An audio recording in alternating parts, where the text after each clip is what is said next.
Good morning mga loads. Sasagutin ko lang aring nagtatanong sa akin. Ano ba daw ang content monetization? Okay. Dahil meron na ako nito, masasagot na kita ngayon.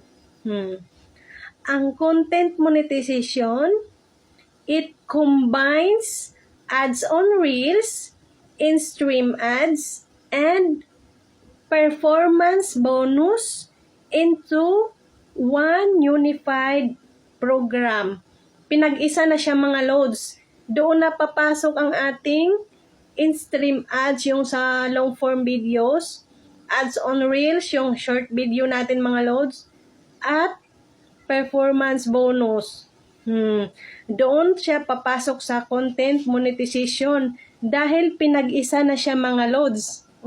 Pinag-isa na siya. It currently invite only while in development. Okay. Kaya kapag na-invite ka na nitong mga loads, ibig sabihin yan, congratulations dahil ikaw ay sasahod na.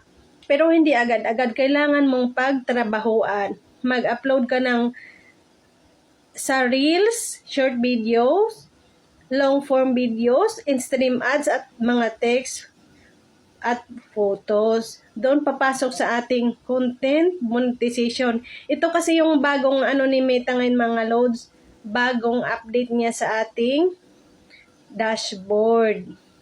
Kaya kapag meron ka na nito mga loads, sipagan mo lang dahil kikita ka din balang araw. For today's video, thank you for watching.